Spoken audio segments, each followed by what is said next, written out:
And let's get rolling. I'm going to keep the chat box open here on the right side of my screen. And I think we're ready to go. We'll sip a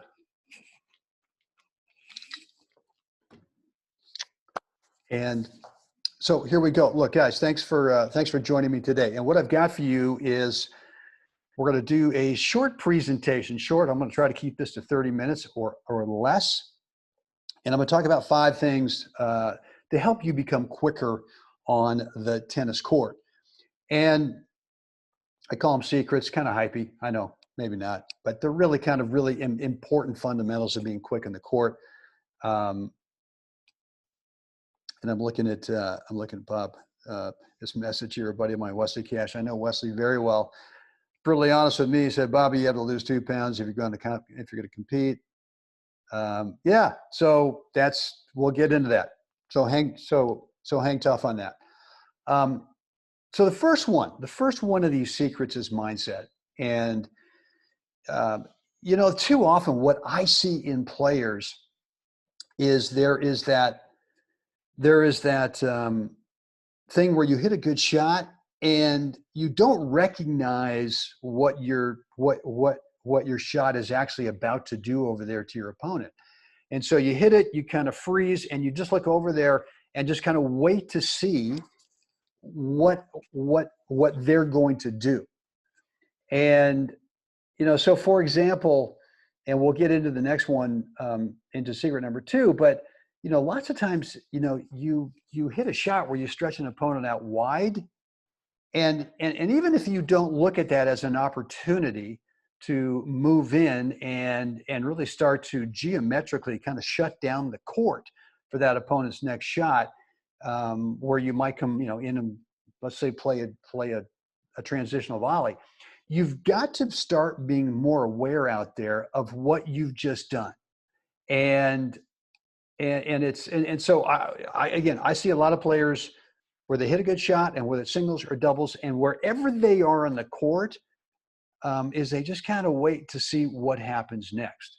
And so here's what I want you to do. I want you to start next time you get out in the court, when we get a chance to get out there, I want you to start being really aware of the damage that your shot has done, right? What kind of pain have you inflicted on that opponent that maybe is starting to let you know, well, wait a minute, there's only one thing that this player could do. There's only a couple things that they could do. And you start to become more aware, and just start being aware. Am I actually hitting the ball instead of sitting there or standing there and waiting to see what happens, kind of waiting to react, as opposed to maybe there's a different court position I should be moving to, because depending on the amount of pain that I've inflicted, there's only so many things that opponent could do. And that really gets into anticipation. So if nothing else, you can be quicker on the tennis court with a different mindset and getting better at anticipation, right? So even physically, if you're not naturally a fast person, right? You don't naturally have this quick twitch, muscle fiber, or if you've got some kind of an injury, some kind of a permanent injury that's really kind of holding you back, or, if you're in an age group where, the speed has really diminished and the tennis court dimensions have not, then I want you to start thinking about anticipation, because that's one way that you can be quicker. And look, anticipation is a big, big topic. But if you start becoming more aware, which is number 1, mindset, really starting to study, and it could be that right now what you do is that you play a shot and you stand there and something happens, you go, God dang it, if I'd done this thing, if I'd moved somewhere else in the court, I could have taken advantage of it. Well, a lot of that is anticipation. So for example, let's take this situation where you get a short ball, right? You've played a couple of rally balls, now you get a short ball, and let's say that you play a nice slice backhand up the line, right? And too often what happens is players kind of play the slice backhand up the line as an approach shot, but they go through this potential laundry list of things that opponent could possibly do. And the laundry list is so long Well, they possibly could play, they could hit a winner up the line, they could hit across court, they could lob over me, they could play a dipper, they could play a little underspin slice, they could do, let's call it 10 different things. I mean, there's probably 10 different possibilities. And anytime you slice a backhand up the line and play an approach, there are a lot of different possibilities. And yet, you've got to be able to see what damage you've done, meaning that if you've really stretched out that opponent with your approach shot, look, I mean, there's only a couple of things that can happen. If you stretch them out where they literally are reaching for the ball when they make contact, well, what you've done is you've really compromised their stroke technique to be able to hit that big screamer up the line passing shot, to be able to really go cross court with a tough shot. And so for me, anytime I approach and I've really got that opponent sort of into the alley or maybe further out wide and I see they're stretched out, I'm always thinking there's only one shot that they can possibly play, and that's going to be a lob. And look, if I've misguessed, right? If it's, I mean, that's really a calculated guess. If I've misguessed on it and I start to, anticipate a lob, and now I'm getting quicker in the court to try to get ready for my potential overhead, and they don't hit the lob, but they kind of just fluff it up, just kind of bunt it up. That's fine. I can go ahead and change direction and go get it. But what I want you to start thinking about in terms of anticipation is really just a calculated guess based on the shot that you've just played to that opponent.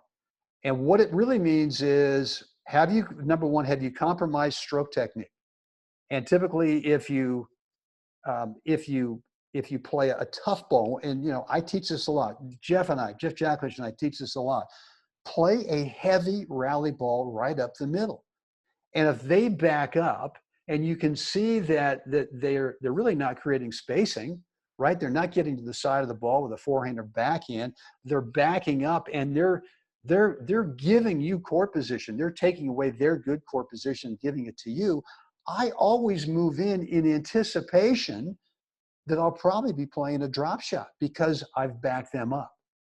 And in fact, I want them to hit the ball hard, right? I don't think they're going to lob from back there. I think they're going to try to drive it. And I want that because the sooner I get to the ball by moving in, calculated guess that that's what they're going to do, they're going to drive the ball, then what happens is I get the ball sooner in my racket and they're further away. And now I can play a dropper. So quickness without anything else, if you start getting much more aware mindset-wise, which is number one, about not just hitting a great shot or hitting any kind of shot and just waiting to see what happens, but instead going into number two, anticipation, a calculated guess. And look, a calculated guess can't be a generic global formula for every opponent out there, because every opponent out there has got different strengths and weaknesses, right? Some opponents are quicker than others, right? They're just naturally faster. And so when I play that slice approach up the line, the chances of them getting over to it and not having their stroke being compromised technique-wise, is better than some opponent that's slower, right? Some players have a better forehand than a backhand. Some players have a better backhand than a forehand. Some players' tendency, and you won't know this until you've had some time to go to school on that opponent, but some players' tendencies are to do something where it's sort of predictable. It's a calculated guess. You start to anticipate based on that opponent what they're likely to do. And it's never 100%. You can never, ever say that, well, if this happens, if I play a shot over there against this unique opponent, that this only one thing is going to happen 100% of the time. So again, you're anticipating, which is a best guess scenario. And just because you don't win one of those points, or just because they do something that you didn't expect, doesn't mean that now becomes global for that opponent, that you can never, ever anticipate that they're going to do something that's probably more realistic in that situation. And guys, listen, if you've got a question as I kind of blather on here, feel free to go ahead and dump it into the chat area. Would love to see it, and more than happy to take a break on it. All right, so this is something physical. soft hands. And I want you to think about this. To be quicker on the court, let's kind of take sprinters. And I remember back in the 60s, there was this one of the world's great sprinters from the US, a guy named Charlie Green. And I think that's his name, Charlie Green. Anyway, he was, one of the top world's 100 and 200 guys. And he wore sunglasses when he was sprinting in the races. And someone once asked him, well, are you just trying to be cool, or what's going on with the shades here when you sprint? And he goes, no. He says, the reason I wear sunglasses is to make sure I'm not squinting, right? Because when I'm squinting, that tightens up my face. And when it tightens up my face, it starts to work its way into the rest of my body. And so one of the things we never see sprinters do is we never ever see them clench their fists, right? They're never strong in here. They're just, everything is relaxed in there. And what I've discovered is that right before my opponent makes contact with their shot, is that if I've got any tension on my grip, right, if I'm squeezing tight, not only everything kind of becomes tighter, and I don't react to whatever shot that they play as quickly, right, to be quicker on the court, as if my hands are relaxed at the moment or just prior to when they make contact. So if you think about it, when is it that we ever have to, and I never say the death grip, you never ever need the death grip, but what's the one and only time you actually really need maybe to have a little grip tension? And that's just that nanosecond before contact, right? You don't ever need to be squeezing your racket tightly. And I think I might have shared this story before. And again, I wish I could remember where I got this training aid.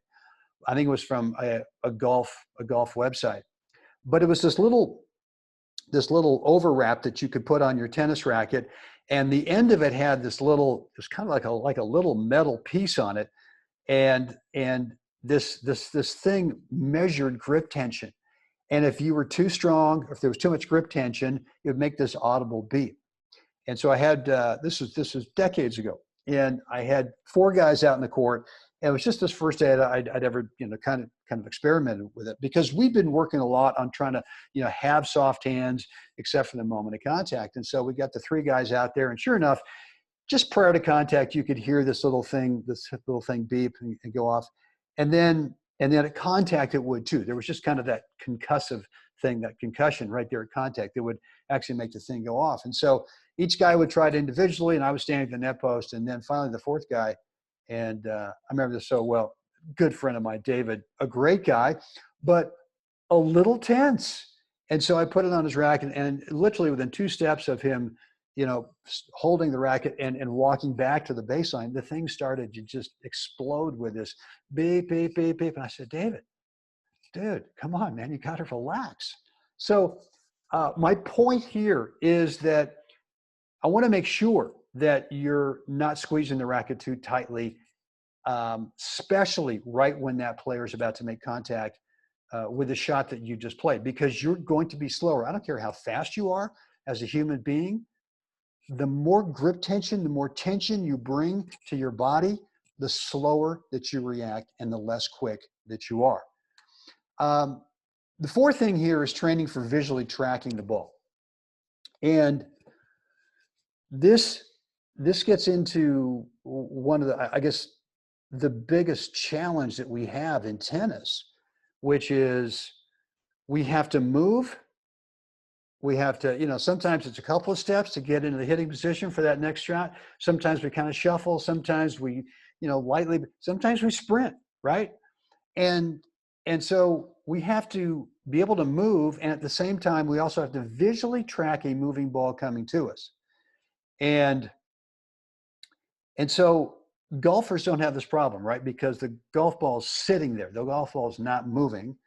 And golfers get to go up there and really kind of settle into just the right spacing they want and everything so they don't have to move as well, right? Golf is a tough sport, but they don't have to do what we have to do. Baseball hitters, right? The ball is moving, the pitch is coming in, but they don't have to move. They don't have to go running to home plate as the pitch is getting thrown, right? So we have a different challenge.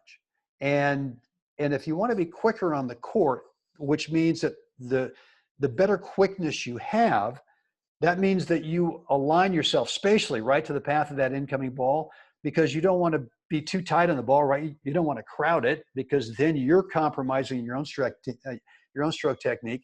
You don't want the ball too far away from you, right? Because you don't want to be reaching. And timing wise, you don't want to be too far out in front. You don't want to be late. You want to be just exactly where, for example, let's say your forehand, exactly what your unique forehand is. And so we have this challenge of being able to move and cleanly visually track a moving ball. If you don't see the ball, if it's lurching through, space at you as it's coming to you, you are not going to have a clean look at the ball. You're not going to have that right spatial distance you want at contact, and the timing is going to be compromised. So what I want you thinking about is doing some training. And this is what I do. I mean, part of my off-court training routine is I do a lot of sprints, right? I'm not a ton, but I do enough where I'll go from, it could be, it's on the tennis court, from one fence to the other fence. And what I do is right before I start sprinting towards that other fence, I will find a spot on that fence that I can, maybe it's the crosshairs of the fence post, maybe it's a number on the fence, maybe it's something at some spot over there. But what I'm going to train myself to do is I'm going to sprint as fast as I can go towards that fence with my eyes really locked, visually locked on that spot. And really what I'm trying to create is just not how fast can I run, but how quickly can I run and feel like my head is really on a smooth plane here, right? It's not bobbing up and down, because the more that we bob up and down as we run, the less visual contact, watch the ball, call it whatever you want, we have. So to be quicker on the court, the better quality visually tracking you have of the ball, you're going to create better spacing, meaning consistent spacing to the path of that incoming ball, and your timing is going to be better as well. So all of my off-court training is based on this number 4 right here. Whether I'm doing some core stuff, whether I'm doing some biking, whatever it is, I'm trying to build up the muscles in my body and my core so that when I'm sprinting, my head is like a ballroom dancer, right? I don't want to bob. I want it super smooth in there. Robin's asking, are you ever able to read the seams in the ball or even the numbers or brand print is what we're trying to do. So look, I mean, I certainly, at contact, maybe I can see it. I remember my dad when I was a kid growing up, and he just said, try to read the writing on the ball. And I played way more baseball. I played a lot of Little League as a kid, and then Babe Ruth and American Legion and all that. But that was his thing in baseball to me too. He said, try to read the writing and try to see the logo on the ball. And you can't do that if your head is not, totally still as you're moving. Can I see the ball rotating? Probably not. No. And is it worth trying to, are you just better reading the ball off the other guy's racket? Well, of course you want to read the ball off the guy's racket. And one of the ways you do that is with soft hands, without tension, but you still have to have a calculated guess, right? You still have to go to number 2, right? You still cannot hit a ball, sit there and wait to see and see if you can read the racket. I mean, if you can read the ball off the racket. Certainly, there are times where maybe I play an approach shot and I go, you know what, he could go up the line, he could go across court, he could lob. And yes, out of my peripheral vision, because I don't want to lose my visual track of the ball itself. I can see it on my peripheral. You know what, it looks like he's opening the racket up the last second and he's about to lob. So yeah, there is some of the reading of the racket, but I think if you start with number one, being more aware of not hitting and standing and waiting to see. Number 2, anticipation. I've hit a shot over there. What's likely to come back? There's not 17 different shots that can come back. One of the great things that makes Jimmy Parker so great and the top senior players is their ability to disguise what they're about to do. So on the other hand, if you really want to keep someone not quick over there, if you want to get them to freeze, start working on minimizing stroke technique so that your racket prep, no one can tell what you're about to do, whether you're gonna slide it, whether you're gonna lob it, whether you're gonna play a drop shot, the more you can do that, um, you take quickness away from that opponent. All right, so let's go to, and then number 5 is this is pretty darn obvious. And who was it who brought this up? Bobby. Yeah, I mean, look, if you're carrying around extra baggage, right? If you're carrying around any weight, 5, 10, 15, 20 or more pounds, you cannot tell me that that's not hindering you from being quick. Even if you didn't do 1 through 4 on this page. If you're carrying around extra baggage, you got a problem. You got a problem. And not only are you restricting your quickness, but you're also, you're going to have a problem with endurance as well. And so I want you to get real. I talked to one of my students yesterday, a guy who's been with me a long time, and we just kind of got into it because I asked him, I said, where are you weight wise? And he was, and he struggled for a while. And this is a competitive guy, and he really wants to become a much better tournament player. And I said, so where are you now? And he said the number's 10. And I said, okay, so what's holding you back? Because I know that you want to become a better competitive player. What is holding you back? And there was reason after reason after reason after reason. And so if you're in that situation yourself, if you've got some extra baggage, and look, it could be that everyone on here is like lean and mean, and that's great. So this is not really, number 5 is not for you. It could be someone watching the recording. But if you're looking for a weight loss program or something to shed some unneeded pounds that you want to make sure that you stop, look, how many people gain weight and then they put it back on?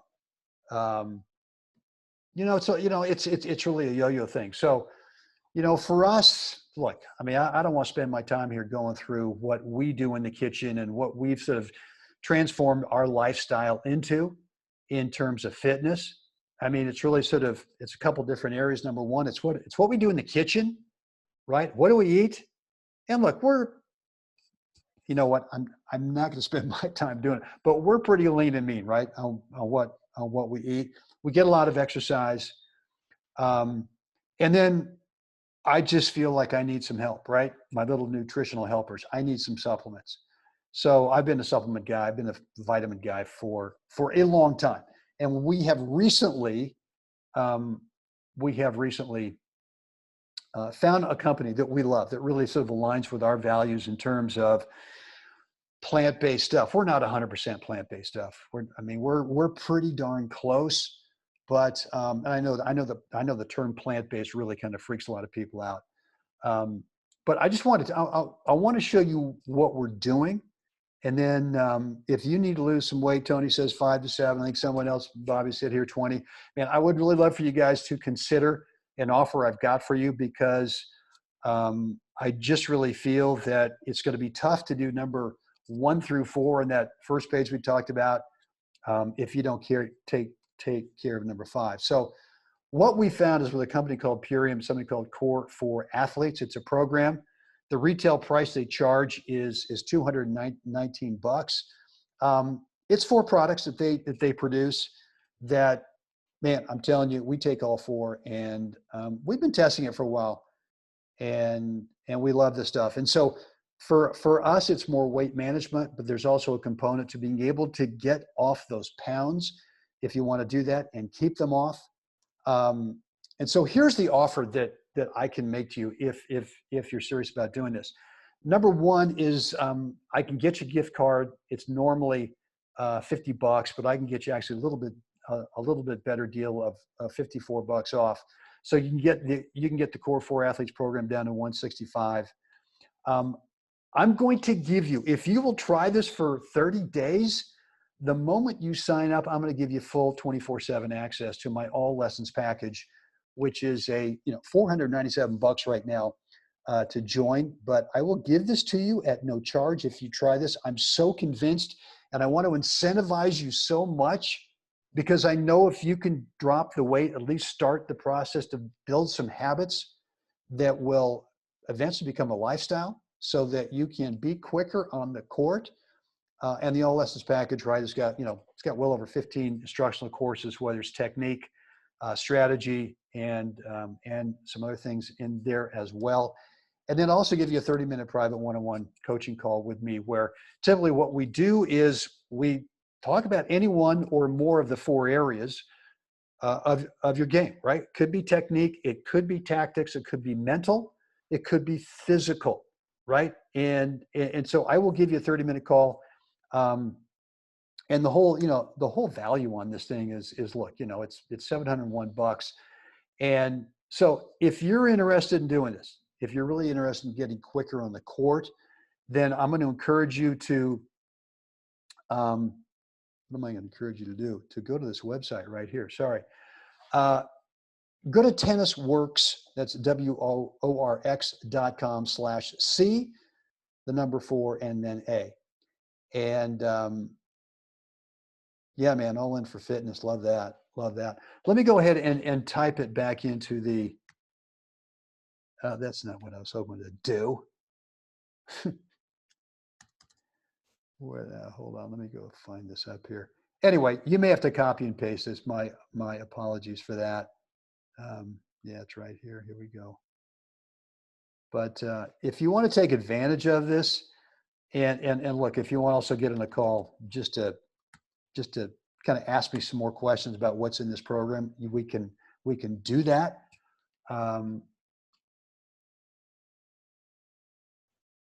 Okay, so there it is, guys. So let's get back to some questions. What have you got? In fact, let me take you back here to. Let's kind of load up the 5. What questions have you got specifically about any of those numbers? And let me know. And I think one of you is saying, it's part of practicing. Okay. Yeah, I mean, look, I think tennis can be a fitness opportunity in terms of maintaining fitness, maintaining your quickness, losing weight for sure. Let's see what Mark is saying here with regard to number 4, keeping your head still. Notice how still Russian players keep their head. Medvedev, Safin. Do you think there is a particular drill that they use at Spartak? Yep, the Moscow Training Center. It cannot be a coincidence that all Russian players keep their head still. Well, no, I mean, it's training, right? I mean, do we come out of the womb with a nice, clean, nice head and we're just still on it? No. So it's trained. And I'm aware of it. I mean, I'll go out there in practice sessions and I will think about today. My whole thing today in this practice session is I want to see how smooth I can move, right? I want to see how still I can keep my head, how still I can keep my eyes through contact. And, the whole thing about peaking, right? Where just before contact, we end up picking our eyes up, kind of looking at what we're trying to do. And what happens is we kind of mess up stroke technique by picking our head up. So not only is that we see Fed do it, he's a beautiful example. I mean, why not? Why do we actually have to look out in the landscape to see what we're about to do when if we keep our head still, you can feel where the ball's going. You don't actually have to get visual confirmation. You can actually see where it's going. And if you're worried about where your opponent is over there, you should know based on where they played their shot from, what kind, what's their natural tendency on that shot, and geometrically, where are they about to move to? Anticipation. Then you don't have to be looking up and peeking to see what they do.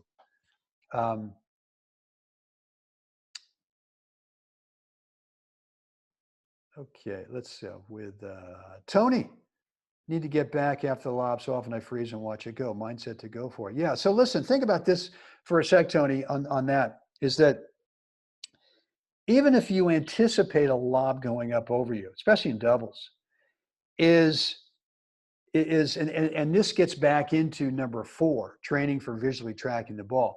As soon as the lob goes up, is we have a tendency to turn and look up and freeze for a second because we're trying to gauge the depth of that lob before we actually start moving back, right? Lots of times you turn and yet you don't start to, and here's what I do. I always anticipate it's going to be a deep lob, right? So as soon as I see the lob go up, I start to turn and shuffle back.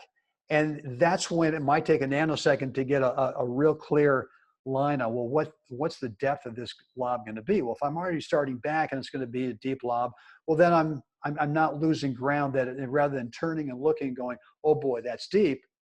And so if I turn and I start to go back in anticipation of a deep lob, and now when I recognize it's short, well, it's much easier to put on the brakes and then move forward and take care of that overhead. So the other thing you can do is number 3 on that too, is make sure when that lob goes up that you don't clamp down on that racket handle, right? That you don't get into it, because that's gonna stop everything. Okay, from 17,575, how do you see those low short balls coming in a ground stroke rally? Not quite sure what that means. How do you see those? Maybe you could get a little bit more specific with me on that.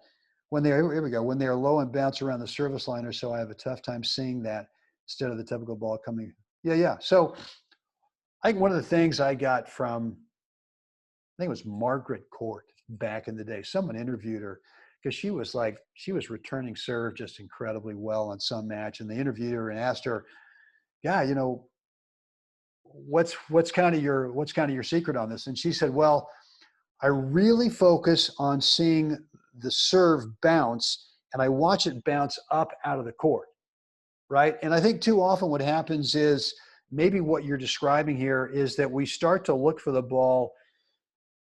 We kind of take our eyes off visually tracking the ball before it bounces, and then we start to look for it in a certain area that we like.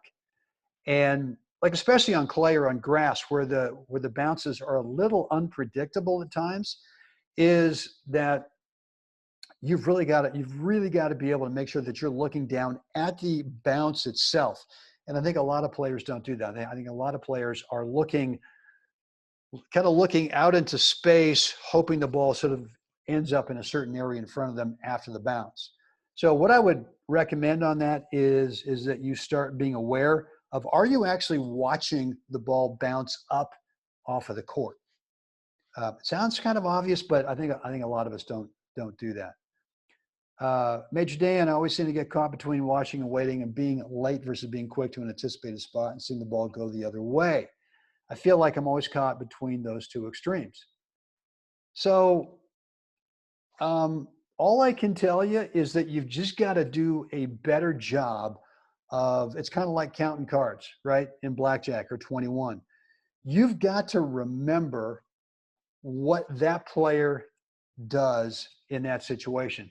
And look, the first time I play some guy, a new player, I'm actually trying to see what their tendencies are.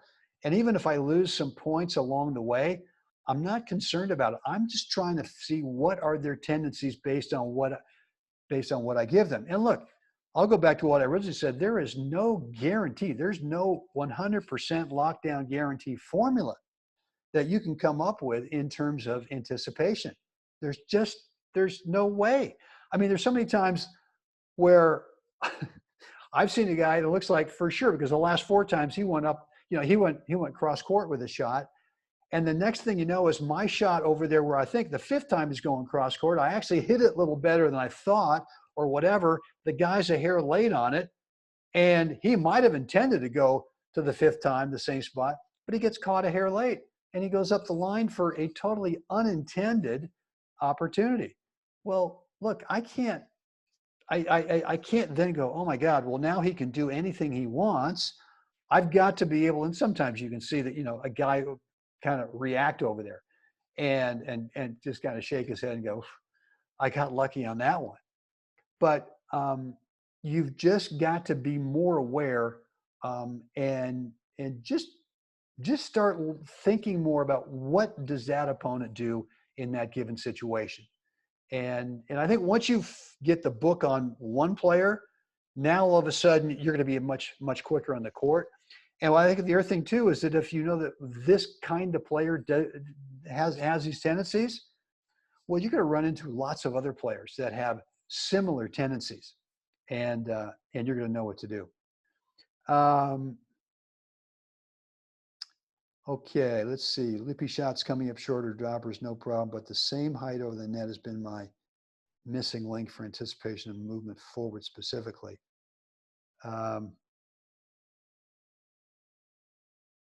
Okay. Yeah, I mean, and look, it could be that there's one type of incoming ball that is just kind of like a bugaboo in your stroke technique. And typically what happens here is for example, if let's say it's a topspin forehand that you're trying to hit and you're not very confident with it, right? So that as you swing and you hit, since you're not confident, you're really sort of looking to see, well, what's the quality of this shot? And what happens there, it kind of freezes up your feet and you don't really get out of this mindset of doing number one, which is stop waiting and seeing.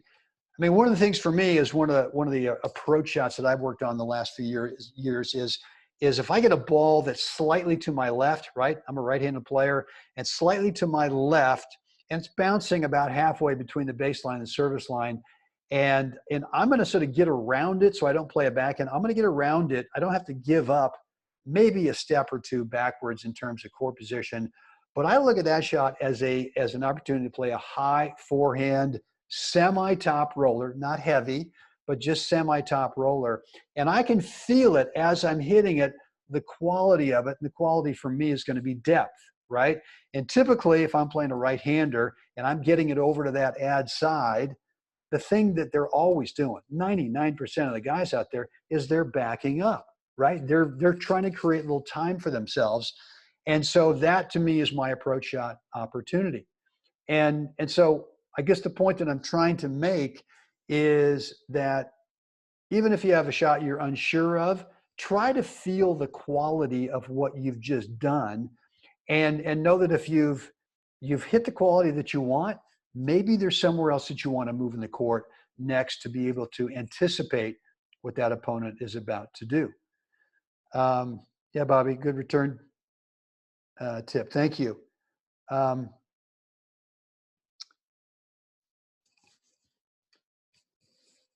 Okay, is educated guessing on return to serve for the 4.5 recommended when pace and spin is commonplace, especially on first serves. Very few players I've seen do not have some tells when their toss location indicate a high level of probability of serve location. And that's why we talked about before. You've got to have disguise in your game. And even if you are not the quickest player out there, even if you're not the greatest shot maker out there, if you can disguise what you're about to do, you know what, is you slow that opponent down over there. You make them a lot slower because they don't know what you're about to do. And you've got to become a master of disguise, whether it's in this case here with the serve, which is tough to read because of the toss, right? So the more you go out there and practice putting the toss in the exact same spot and basically practicing how do I hit tee, how do I hit body, and how do I hit wide on both the deuce and the ad courts from the exact same toss location, then you know what? You're going to get a lot of shorter balls that you can then take advantage of. And look, I see this all the time. Someone, let's say, serving the deuce court, a righty serving the deuce court, and they serve a guy way out wide. If I do that and I've compromised stroke technique, what do you think I'm doing? Am I taking a step back? No, I'm anticipating a weak return. So you might be physically faster and quicker than I am, but you know what? If I start stepping in and trying to cut down, the angles for that returner and start to take and rob time away, then if you back up, well, in the tennis sense, I'm quicker than you are. Even though if you and I go out and run a 100-yard sprint, you might be faster than I am. But in the tennis sense, it is really much more about anticipation, knowing here's the pain that I've inflicted. What's most likely going to come back, right? Number two, what's a calculated guess? And so, Yeah. Here's one. If you are the net man, how when do you decide to move if you are planning to poach?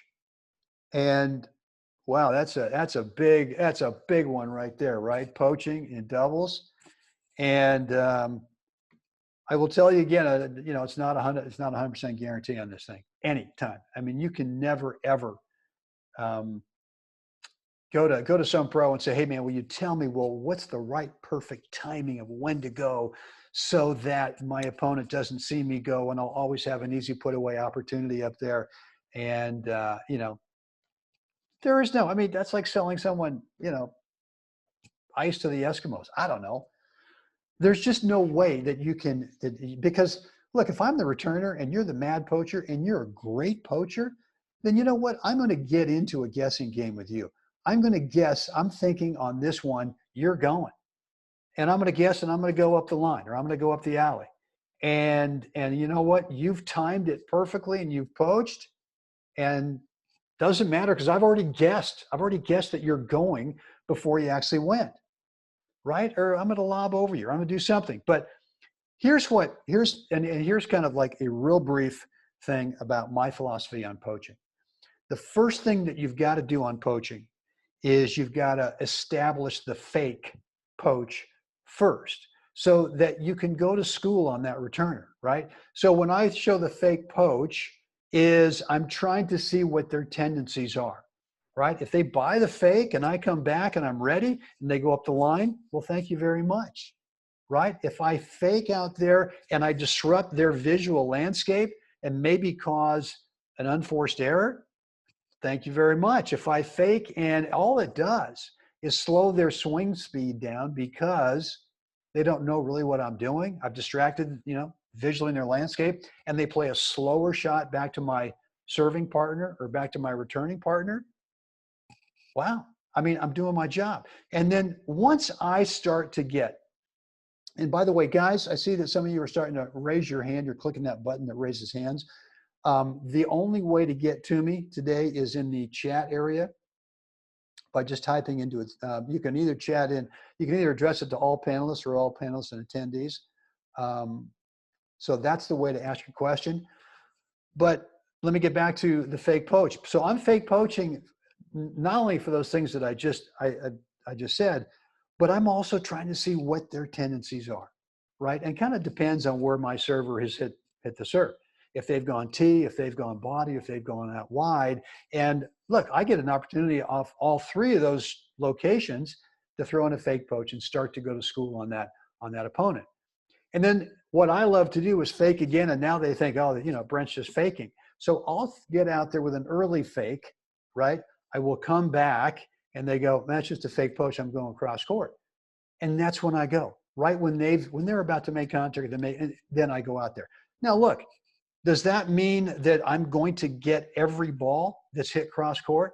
Probably not. There are going to be some times where they hit a great shot cross court. I can't tell myself, well, geez, I didn't do my job, because it gets back to that thing. It's not 100%. So your job as when you start up there at net and in doubles, your job is to be a visual distraction, right? And so I never ever, you know, it's never ever for me, well, I just stand there or I poach. It's either I'm fake poaching, I'm either fake poaching early, coming back and then going, or maybe I'm just standing there and then I'm going. So hope that helps.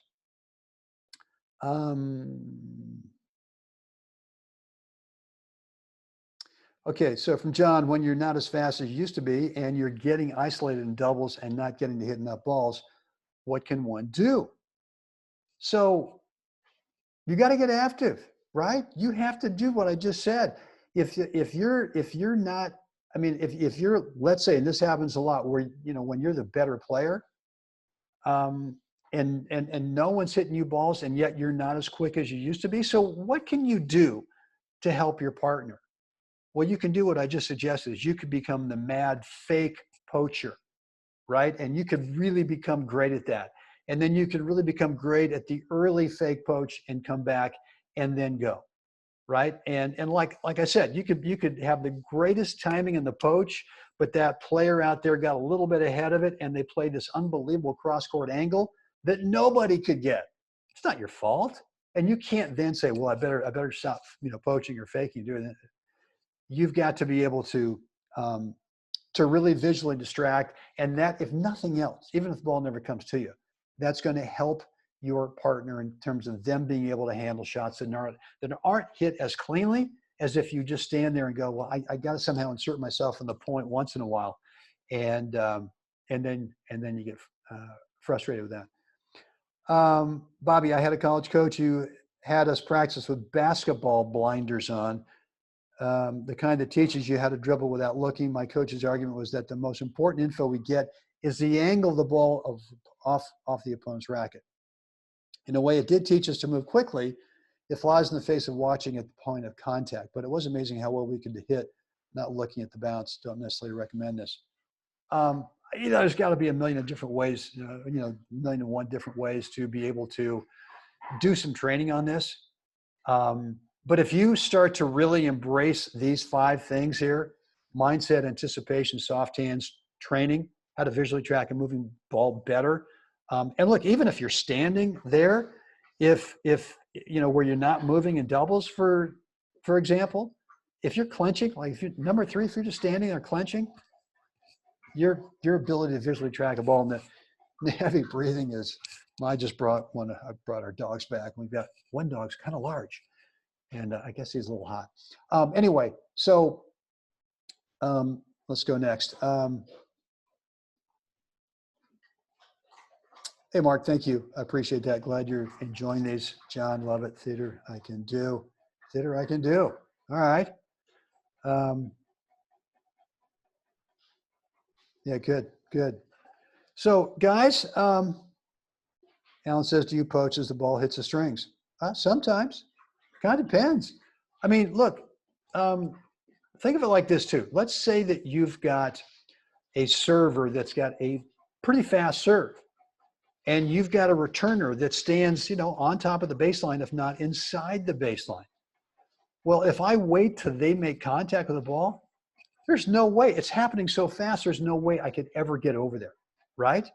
But if I got a server that's got an average speed serve, and that returner stays back a little bit, well, then I might be able to wait until that returner makes contact with the ball before I go, right? So this is kind of a time and space thing. So you have to look at it like that. You can't say that there's a lockdown 100% guaranteed formula that I should only go at the point of contact. So, and I know this is bothersome that we all want like a lockdown answer for this kind of stuff, but there's too many variables to give that to you. So I've just told everyone that Bubba's kind of got the heavy breathing going. All right, guys. So see, the questions have stopped. That's fine. I will stay on a little bit longer. And again, yeah, if you really want to drop some pounds, I want to help you do that. And I've got an offer. Let's call it a bribe. But I want to be able to kind of push you over the edge there to at least try something for 30 days. And if you have any questions about what's in this program, the Core 4 Athletes program, it's over at Purium. It's, again, a company. It's a new company for me and my, because it aligns with what we believe in terms of almost 100% plant-based diet. I say almost because we're not perfect, but we're pretty darn close. But I'd love to be able to help you, especially if you've tried stuff in the past and it's just not worked for you. In terms of losing weight and keeping it off, I want to be able to help you do that, because I know that if you do, your tennis is going to become better, a whole lot better. And look, this is a great time, right? I mean, you, for a lot of people, not, but I think you could look at this as an opportunity to, if we got a shelter in place, then maybe this is a great time to go through a program that will help you shed those pounds and start to build some habits, so that then it becomes a lifestyle. And that's all that really is. I mean, the reason we the reason we gain weight back is because it's not our lifestyle, right? And once you develop it as a lifestyle, make it habitual, you know what, you're going to be able to play a whole lot better. So, Alan, thank you very much. Appreciate that. And yeah, thank you. I learned so much from what's the right shot. Senior Masters posted on YouTube. Such talent and smart tennis. We'll save that link. Cool. All right, guys. Well, listen, I was wrong. I thought I'd hang on here for 30 minutes, but now we're 51 minutes into it. This always happens. Just kind of the way I am. I don't know. I just can't stop blabbing. I should learn how to get more brevity into my coaching, but I love doing this, love hanging out with you guys. And I'm going to stay on for a couple of more minutes here, just in case you've got any more questions. Okay, got a lot of people on. This is great. This is cool. Kev, you're welcome. The great Kevin Wiley. Done a great job with this game the last couple of years. Tennis user, back to the rowing machine. Attaboy. I've been getting out on my mountain bike. I think I might have mentioned that in the beginning, is to get on the bike and just, you know, there's not a lot of dirt that I ride on here in the desert. They do have some single track stuff that's up in the mountains, but man, I'm not really into the single track stuff. I'll leave that to the younger guys. I kind of like the wide open dirt roads, which we have a lot of in Steamboat Springs. When we go to Colorado, there's some in our backyard there in Moraga, Northern California. But I've got a loop here in the desert that's 22 miles, and you know, it's a lung buster. It's a gusher in terms of sweating. So I love it. So look, I really encourage you guys to make sure that you're staying healthy, right? Make sure you're getting some exercise. Make sure you're doing whatever you have to do to boost your immune system. You know, we do take some supplements from this company. I've always been a vitamin guy, and we've kind of been looking around the last few years at, you know, is there something else that might be even better for us? And I know that we found it with this company called Purium. Would love to get you guys involved, especially if you need to drop some weight. And like I said, I'm throwing a bribe out there for you, right? The bribe is I will get you a big discount off of your first order. Also get you straight into my all lessons package, no charge, $497, you know, normal. That's the cost. And then a 30-minute private coaching call with me. We can do a webinar. If you've got some video you want me to kind of analyze some stroke technique, or maybe you've got some video of a match you're playing, we can look at tactics and strategy. You know, or if you just want to chat about the mental part of the game, we could do that as well. And anything else in terms of physical, you know, let's get the kitchen right. Let's get your training right. Let's make sure you're doing the right things if you're doing something off court, so that you're not kind of breaking down those fast twitch fibers, muscle fibers, which are maybe making you stronger. You're great endurance wise, but you got no quickness. And I remember when I was really getting into tennis back in the 70s, and over the Berkeley Tennis Club, I'd go play, you know, 3 sets, and then I'd put the running shoes on and I'd go run like 5 miles. And I'd come back and I would, you know, like the next day, totally dead, could not move at all. And someone said, well, you know, kind of stupid, Brent, you're out there doing the long distance running, which is breaking down all the quick twitch, you know, fiber muscles. So I got smarter, and I do a lot of sprints, and I love it, and do a lot of core work to really keep my speed up. Yeah, well, Robin, I'm not going near the snakes. I mean, this time of year is, and I got a little thing with snakes too. Don't know the purpose. I guess they're there for a reason. But I stay away from the snakes, yeah, as much as possible. John asks, are you big on gravity steps? Not sure what that means. Gravity steps, is that the step climber? You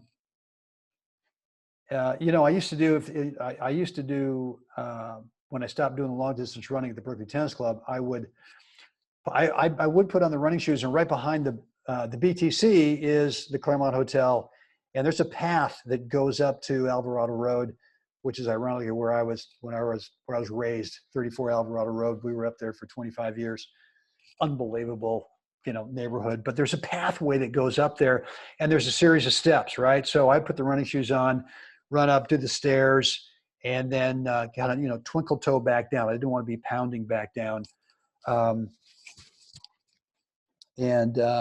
instead of building up, kind of the plyometrics in terms of the jumping ability. No withdrawing a foot to shift weight fast. So, well, tell me more. You guys go ahead and type in more about the gravity step. Is this like, are you talking about, I know Mac McLennan talks a lot about the jab step and the crossover, right? So, and what we're talking about here is footwork technique. And Jim Mack recommends a gravity step, moving one foot close to you and then leaning the direction, thus using gravity. That's fine. Look, guys, I mean, I think we can get so crazy here with technique. And my philosophy on stroke technique. I think you should take stuff away that you're doing, because if you have too much stroke technique, it becomes complicated. And once stroke technique becomes complicated, and I just abhor this thing about topspin. That's how you win. That's not how you win tennis. You don't need more topspin to be able to challenge that opponent over there. The more topspin you try to apply, the more grippy you get, the more full Western you go, the more windshield wiper you try to do. All that does is, you know what? I'm not going to get started on that because I will go crazy, and I don't want to go crazy today. But I would tell you the footwork thing is that if you need to lose weight, I don't think that the gravity step's going to help you. If you lose weight and you get your weight down to where it should be, then yeah, I mean, if you want to practice a certain kind of technique, but it's all natural to me, right? I mean, look, if someone hits a ball, if I'm in the middle of the court and someone hits a ball over to the alley towards the deuce side, well, what's the fastest way that I could run over there, right? So would it be a side step for a step or two and then turn and go? No. The fastest way would be for me just turn and run over there. Now and you know how to do that, right? I mean, if someone would put $1,000 bill on the fence in the side fence, and let's say that I'm faster than you are, and the race is, as soon as someone says go, I have to sidestep 2 steps and then turn. And as soon as someone says go, you get to turn and just run over there like you normally do. I think you're to win. I think you're to win that thing. So I wouldn't worry too much about footwork technique. I would make it as natural as possible for you. And I love Jim McLennan. He's one of my all-time great friends, and I've learned a lot from this guy. I've got some stories about McLennan. He showed up in Florida actually he showed up in Tennessee in 1976 when I was working at the Stonebridge Country Club there, Memphis, Tennessee, 1 year. And, we just had some unbelievable discussions. I've learned so much from him about, his time with Tom Stowe. And he's helped my game a ton, just a ton. I love Jim McLennan. And so, yeah, I mean, anything he is promoting, try it. If it works, great. If it doesn't work, just make it natural for yourself. I wouldn't worry about it. So from CR, any advice for service toss not drifting during critical points? So what I'm getting from that question is, how do we keep our toss consistently in the spot that we want it, so that we could either not telegraph what we're about to do, especially on crucial points. Because look, if it's a big point and I see that you put the toss in a certain spot that's different than what you normally do, you're just telling me what you're about to do. All of a sudden, I'm quicker to react to your serve from my return. So what I would tell you on this CR is to make sure that you really buy into the fact that finishing your tossing motion is absolutely critical, is crucial to the quality of your serve, because the finish of the tossing motion does two things. It consistently puts the toss where we want it much more often. And then number two, it puts you into the hitting position, right? So that you get into the perfect hitting position to start your swing up to the ball. And you could probably perfect a toss where you sort of bent your elbow and the ball released your hands, or you flipped it up there with your fingers and didn't really finish the tossing motion. And what is the finish to the tossing motion? Well, it's with a straight tossing arm pointed straight up in the sky, right? That sets you into the hitting position. That sets you into the position you want to be able to swing up to the ball. So again, if you could perfect a toss that would consistently go where you want, but if you don't physically get into the finish position of the toss, no bueno. So whether it's early part of the match or whether it's in the critical part of the match, you've got to discipline yourself to not rush to get ready for whatever potential return you think might be coming back by abbreviating the tossing motion. All right, I hope that helps. John agreed, kind of sexy idea in articles, easy to be too carried away by gravity step talk. And again, look, I'm not saying anything critical of Jim McLennan. I would never ever do that. And he's a master at this stuff. He's really studied footwork, and he's great at it. I would tell you, if there's something that you want to try it. And if it makes sense, if it feels natural, then great. But if it doesn't, start going through these four things, right? That we talked about before. And in fact, let me go back to it. Here she is. I'm assuming that's still coming up for you guys. Hold on. There's these 5 things right here. If you work on these 5 things and you're still not quick, then maybe you start thinking about technique for footwork. But until then, I would really be working on, number 1 and 2, 3. What am I talking about? They're all important. All 5 are crucial. And of course, I really want you to make sure that if you're carrying around any extra baggage, don't stick your head in the sand, right? Do not think that, well, I can kind of get away with it. You don't want to be that player. All right, guys, I'm out. I'm going to get in the bike and get a little exercise today. All right, if you have any more questions you think of once you're done, just go ahead and shoot me an email to brent@webtennis.com. In the meantime, guys, as you know, you got to get out there, help someone else have a spectacular day. Guys, we'll do this again soon. Thanks again.